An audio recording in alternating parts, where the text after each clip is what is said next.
Assalamu алейкум, урматтуу Талас облусунун жана Талас шаарынын жергиликтүү тургундары. Күнүңүздөр менен.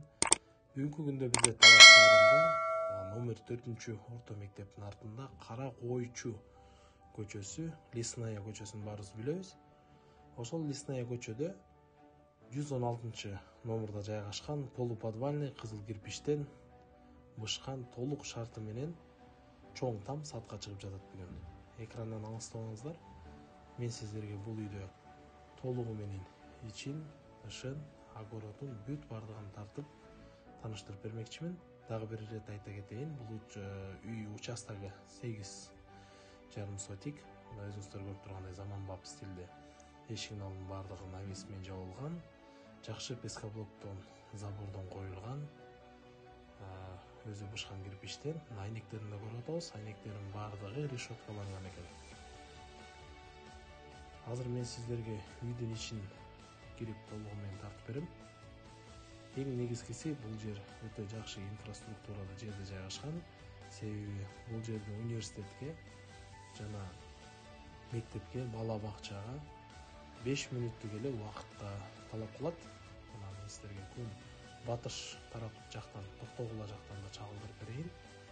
Заборлор аябай бийик, жакшы забор менен салынган. Эшигин алды навес, кышы, жайы эшигин алды кургак. Мына өзүңүздөр көрсөтүп берейин. Бул тарабы болсо номер 4 мектеп тарапка кеткен жак. Бисмилла деп үйдүн ичин көрсөтөлү. Мына эшигин алдына киргенде ушундай жакшынакай брусчатка басылган. Тамдын размери 9,5 × 14 экен.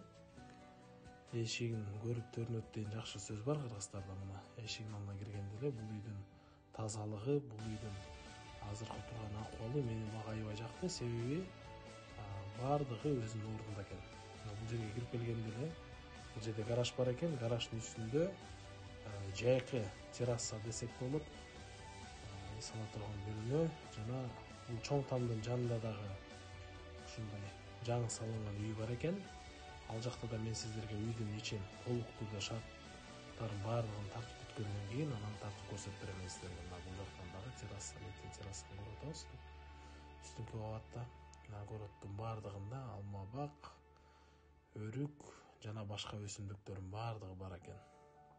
Эң негизгиси бул үйдүн тазалыгы мага абдан жакты. Бисмилла деп эшиктин алдынан кирели үйгө.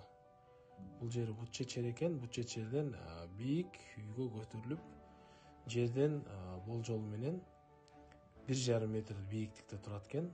Мына бул жерге киргенде эле холл. Холлдун сол тарабын тартып берейин мен сиздерге. Бул сол тарабында спальня жайгашкан экен. Үйдүн баардыгы обойлонгон. Өзүңүздөр көрүп атасыздар. Батарейкалардын баардыгы бар экен. Отоплениянын толук түрдө бүгүнкү күндө иштейт. Трехфазка жана көмүр оту менен дагы үйдү жылытса болот сөзсүз түрдө. Андан ары чыгып түз киргенде бул жагы кухня. Кухняны көрүп атабыз. Мына бул жерде топкасы бар. Мына трехфазка жана от менен да жылыта турган печка да жайгашкан экен бул жерде. Мен сиздерге көрсөтүп атам. Азыр үйдүн ичине киребиз. Үйдүн ичине киргенде бул жерде чоң холл бар экен. Холдун ичине мына өзүңүздөр көргөндөй айнек, жарык. Үйдүн негизи эле ичи аябай жакшы ремонт болгон экен, акыбалы да жакшы экен аябай. Бул холлдон ары киргенде бул тарапта чоң зал жайгашкан экен. Залды да көрүп атабыз. Өзү определенный бир интерьер менен жасалган экен. Эмеректердин баардыгы үйдүн ремонтуна толук түрдө вкус менен убагында жасалганы көрүнүп турат. Залдын бул тарабына киргенде, сол тарабына киргенде бул жерде дагы спальня бар экен. Бул жагынан кечкисин түштөн кийин күн тиет экен. Эң негизгиси бул үйдүн айнектери да чоң терезелери кенен экен. Жана үйдүн бул терезелери негизи үйгө аябай чоң тамдарга жакшы жарык берет.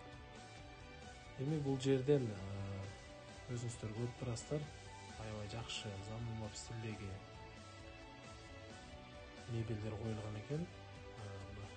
залдан чыккандан кийин бул тарабында дагы бир спальный бар экен. Үйдүн бардыгы толук түрдө бүгүнкү күндө ремонтту талап кылбайт. Себеби үйдүн ичиндеги ремонт азыркы учурда аябай жакшы акыбалда экен. Туугандар, мен сиздерге болушунча үйдүн ичин тартып бергенге аракет кылдым. Сиздер болсо экрандан алыстабаңыздар.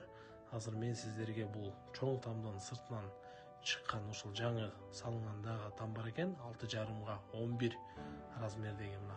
Бисмилла, бул жакта да тартып берейин. Бул жерден киргенден кийин эле өзүңүздөр көрүп тургандай холл бар экен. Холдун бардыгынан бүт тарапка очокканага, спальныйга, детский комнатага жана кухняга бүттүгүнө толук түрдө доступ бар экен. Биринчи эле бисмилла деп бул жака киргенде детский комната жайгашкан экен. Детский комнатанын ичи дагы, интерьери дагы мына батарейкаларын көрүп атабыз. Отопление бүт бардыгы азыркы стилде, заманбап ремонту менен жакшы, мындайча айтканда там экен. Бул жакта да өзүнчө бир үй бар экен. Холдун бул тарабында кухня жайгашкан. Кухнянын ичинде көрүп атабыз, бардыгы современный стилде жасалган, ремонт менен жасалган кухня, мебелдери менен. Жана кухнянын ичинен эле мынтип очоккананы көздөй чыгып кетсек болот экен. Бул жерде очокканада 3 размерде казан тура турган жакшы стилде салынган экен. Печка жана брусчатка басылган экен. Жана бул тарабында печка бар экен, отопление. Бул үйдү жылыта турган өзүнчө топкасы бул жерде жайгашкан экен. Бул тараптан чыгып кайра бул жакта спальный бар экен. Ошо спальныйды да тартып берейин мен сиздерге. Өзүңүздөр көргөндөй, бул тарабында айнектердин баардыгы чоң, кенен. Бул дагы өзүнчө спальный комната. Кимге бул видео, бул там жакса, лайк басып, комментарий калтырганды унутпаңыздар. Бул жакта да өзүнчө бөлмө бар экен. Бирок бул жак тилекке каршы жабык. Мен сиздерге анын ичин тартып бере албайм. Туугандар, эми корого өтөлү. Мына коро сарайдын бир сырын тартып берейин мен сиздерге.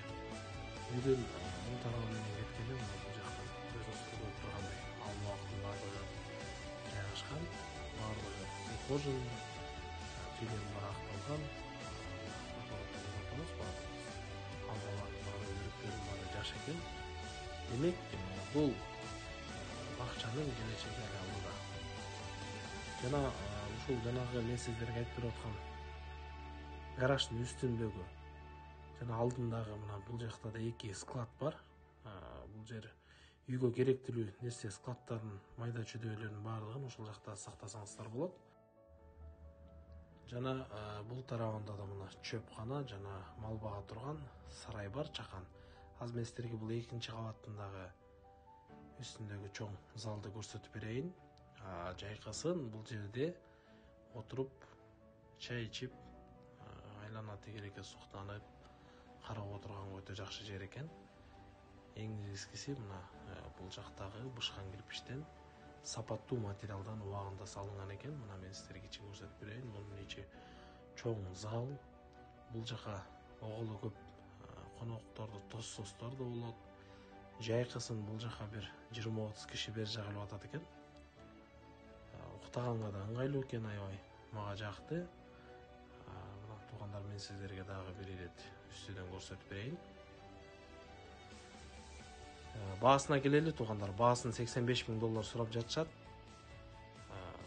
Менимче баасы туура, себеби бир эмес 2 тамы менен жайгашкан, жакшы районда жайгашкан мындай там негизи баасы туп-туура.